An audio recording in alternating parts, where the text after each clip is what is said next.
আসসালামু আলাইকুম। দেখেন গায়েস, আমাদের এক ক্লাস সেলিব্রিটি মানুষ, সে এই যে এইখানে মাছ মারার জন্যে এই যে বাড়ির থেকে জালি লয়ে পড়ছে। এই যে খাড়ের মশারি, এই যে খাড়ের মশারি লয়ে পড়ছে, এই যে খাড়ের মশারি। ধরো নামতে আমার ঠ্যাঙ্গের ভিতরে লাঠি, ঠ্যাঙ্গের ভিতর লাঠি পড়ে গেল। লাঠিটা লাঠিটা এখন ধরবো আমরা। লাঠিটা বেশি বড় না, যেমনই আছে, কাজ নাই। ছোট একটা লাঠি। ঠিক আছে, সকলকে বলছি চলে আসবেন বুড়া মাছের দাওয়াত, কিন্তু বাড়িতে আসেন বলা লেবু লয়ে আইবেন। আমার লেবু নিয়ে আসলে চলবে।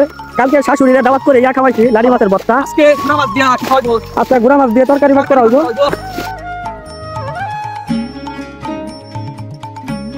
আজকে সকাল 10টার সময় 2 ভাই গেলাম মাছ মারার উদ্দেশ্যে। এই যে আমরা মাছ মারি আনলাম, তখন বাজে 2:50।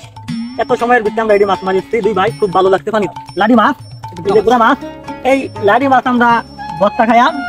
আর এই যে গুড়া মাছ এটি তরকারি তরকারি হবে। আচ্ছা, সবার দাওয়াত, সকলে আসবেন, খেয়ে যাবেন। ঠিক আছে, ইনশাআল্লাহ। আসসালামু আলাইকুম।